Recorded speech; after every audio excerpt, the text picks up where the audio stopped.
नमस्कार, मैं Dheeraj Chauhan, life coach, motivational speaker. आज नई कहानी के साथ फिर आपके बीच में हाजिर हूँ।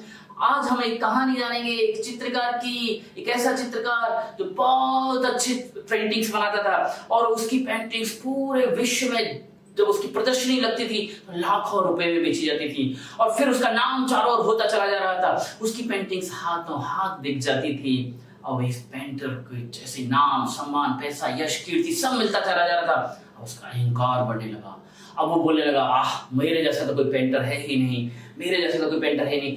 उसका एक दोस्त बोला, ऐसा नहीं है, तेरी पेंटिंग में कुछ कमियां हैं, बिक रही है, अच्छी बात है, तेरा नाम सम्मान मिल रहा है, अच्छी बात है, लेकिन तेरी पेंटिंग में भी कुछ अच्छा और बेटर हो सकता है। बोला, ऐसा कैसी बात कर रहा है तू, मुझसे चिढ़ता है इसलिए बोला है। और फिर वो उसने इंप्रूवमेंट करने के लिए तैयार नहीं हुआ और फिर धीरे धीरे धीरे धीरे उसकी पेंटिंग्स कम बिकने लगी, उसकी कीमत कम लगने लगी, फिर उसकी डिमांड कम होने लगी। फिर उसे अपने दोस्त की बात याद आई, गया दोस्त के पास।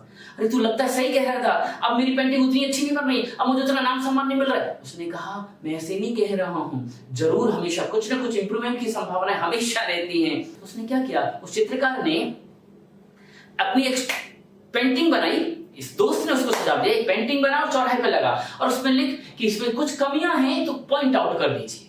पूरा दिन उसको लगा रहने दे। उस चौराहे पर उसने वो पेंटिंग बनाई और लगा दिया और लिख दिया कि यदि इसमें नीचे नोट लिख दिया है, यदि इसमें कोई कमी है तो आप पॉइंट आउट कर दीजिए। पूरा दिन लगा रहा और शाम को पहुंचा, देखे कुछ काम। ये बहुत कॉन्फिडेंस में था, इतनी अच्छी पेंटिंग मैंने बनाई, इसमें क्या कमी होगी, कोई कमी नहीं होगी, कोई कुछ नहीं लिखा होगा, कोई कुछ पॉइंट नहीं बनाया होगा। लेकिन शाम को पहुंचा तो जगह जगह जगह जगह पॉइंट्स बने हुए थे, जगह जगह पॉइंट्स बने हुए थे। लोगों ने देखा और जगह जगह पॉइंट्स बना दी थी, ये कमी है, ये कमी, ये कमी, ये कमी। इससे देखो, बाप रे, लोगों ने इतनी सारी कमियां बता दी। आया दोस्त का निराश होकर, ये तो बहुत कमियां बता रहे हैं लोग। तो ये दोस्त फिर बोला, निराश होने की जरूरत नहीं है, कमियां हैं, लेकिन कमियां कोई बता रहा है तो निराश मत हो और इसको पॉजिटिवली ले और इंप्रूवमेंट करने की कोशिश कर। अब तू ऐसा कर, अब तू ऐसा कर। फिर एक पेंटिंग बना और फिर उस चौराहे पर लगा। वापस इसने पेंटिंग बनाई, उस चौराहे पर फिर लगाई और एक नोट लगाया, इसमें कुछ कमियां हैं तो आप पॉइंट आउट कर दीजिए और साथ में एक और लाइन जोड़ दी, आप उस कमी को दूर भी कर दीजिए और ब्रश और पेंटिंग के साथ में रख दिया।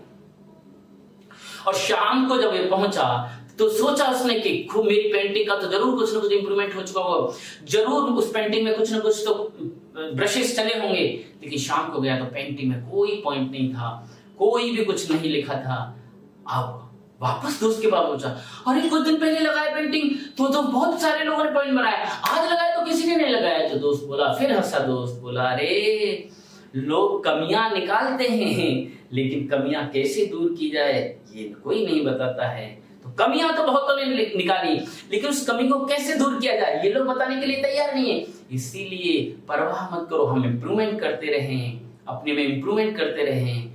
लोगों की कमियां कोई हमें बताए तो उससे हम बेहतर होते रहें, एक्सेल करते रहें, लेकिन दुखी और निराश ना हो और दूसरे की हम केवल कमियां ना बताएं, उसमें इंप्रूवमेंट भी बताएं। हम ये माहौल बनेगा कि हम एक दूसरे को क्रिटिसाइज और कमियां नहीं निकालेंगे, एक दूसरे के इंप्रूवमेंट के रास्ते बताएंगे। तो हमेशा हम ये ध्यान रखेंगे तो आपके रिलेशंस भी अच्छे रहेंगे, हम एक दूसरे को एक्सेल भी करते रहेंगे। ये कहानी जरूर आपको अच्छी लगी होगी, इसको शेयर करना ना भूलें और हमारे चैनल को सब्सक्राइब करें, बेल आइकन दबाएं। कमेंट बॉक्स में लिखें आपको की कहानियां कैसी लग रही हैं और किस तरह की कहानी आप सुनना चाहते हैं। थैंक यू वेरी मच इस प्यार और स्नेह के लिए। Thank you.